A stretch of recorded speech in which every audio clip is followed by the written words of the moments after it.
சேர்ந்து ஒரு வாரம் கூட ஆகலைங்க. ஒரு வாரம் கூட ஆகலை.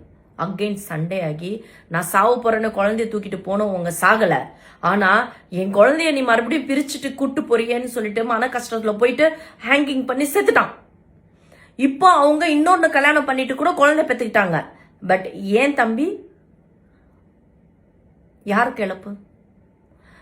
வாய்க்கிளியே பேசுறவங்களுக்கு கமெண்ட் போடுற அத்தனை டேஷுங்களுக்கும் நான் சொல்றது என்னன்னா, ஒருத்தவங்க லைஃப்ல ஒரு பொண்ணோட லைஃப்ல என்ன நடந்தது அப்படின்னு தெரியாம பேசாதீங்க. அது பாவம்.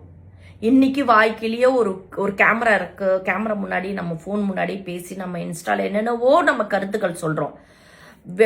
கமெண்ட்ல வந்து சொல்றாங்க வெட்டி போட்டிருக்கணும், அவன் புருஷன் கரெக்டா பண்ணான் அப்படின்னு. இங்க யாருக்குமே ரைட்ஸ் கிடையாதுங்க ஒரு உசுரை கொல்றதுக்கு. நீங்க வந்து மீன், எறா, மட்டனு, சிக்கனு, மாடு, புறான்னு சொல்லிட்டு எல்லாரையும் அடிச்சு துவைச்சு காய வச்சு வறுத்து சாப்பிட்றீங்க. அதுக்கு மட்டும்தான் ரைட்ஸ் இருக்கு. தவிர இங்க நாய்க்கு கூட குரல் கொடுக்கறதுக்கு இங்க ரைட்ஸ் இருக்கு. ஒரு நாயை வந்து சாகடிக்க கூடாது, அடிக்க கூடாது, துன்புறுத்த கூடாதுன்னு சொல்லிட்டு ஒரு லா வந்து ஸ்ட்ராங்கா நிக்குது. ஆனா மனுஷங்களுக்கு இங்க அதுவும் ஒரு பொம்பளை பொண்ணு கல்யாணம் பண்ணிக்கிட்டு நம்ம நல்லபடியா வாழ்வோம்னு சொல்லிட்டு தான் போறாங்க. காதலிச்சுட்டு நல்லபடியா வாழ்வோம்னு சொல்லி தான் போறாங்க. அதுக்கப்புறமா மிஸ் அண்டர்ஸ்டாண்டிங் வந்து அட்ஜஸ்ட் பண்ணி வாழணும்னு எந்த அவசியமும் கிடையாது.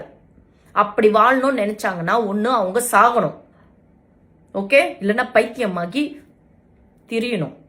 அனுபவத்துல சொல்றேன். ஒருத்தவங்க நமக்கு பிடிக்கலையா, அது ஃப்ரெண்ட்ஸா இருக்கட்டும், உறவா இருக்கட்டும், எதுவா இருக்கட்டும், அதை விட்டு விலகிறது தான் இந்த காலகட்டத்துக்கான மென்டாலிட்டி இருக்கு. பாத்தீங்களா, அரகண்டா இருக்காங்க, மிருகத்தனமா இருக்காங்க. அதுல இருந்து தப்பிச்சுட்டு வெளியே வரணும்னா விலகி இருக்கிறது தான் பெட்டர். நீங்க என்ன சொல்றீங்க? இந்த பேட் கமெண்ட் போட்டீங்கன்னு வச்சுங்களேன், நீ வந்து எத்தனை பேருக்கு போனியோ, நீ எத்தனை பேரை வந்து பாத்தியோ, இது மாதிரி எல்லாம் விஷயங்கள் பேசுறது யாராவது டேஷுங்க வந்தீங்கன்னா வச்சுங்களேன், ஃபர்ஸ்ட் நீங்க போயிட்டு கண்ணாடில போய் பாருங்க. சின்ன வயசுல பிறந்து வளர்ந்ததுல இருந்து இது வரைக்கும் உங்க காதலி தான் பாத்திருக்கீங்க, உங்க பொண்டாட்டியை தான் பாத்திருக்கீங்க, உங்க புருஷனை தான் பாத்திருக்கீங்க அப்படின்னு யாருமே இங்க கிடையாது. வெர்ஜின்றவங்க யாருமே கிடையாது. ஓகே, ஏதோ ஒரு விஷயத்துல ஏமாந்து நின்னவங்க, ஏதோ விஷயத்துல வந்து வாழ்க்கைய பறி கொடுத்து நின்னவங்க. ஓகே, மூடிட்டு போயிடுங்க. இந்த கதையெல்லாம் இங்க வந்து அளக்காதீங்க கமெண்ட்ல. ஒரு பொம்பளை பொண்ணு மூஞ்சு வீங்கி வாயை கிழிச்சு அவனுடைய கோவத்தை வந்து அதுல காமிச்சிருக்கான்.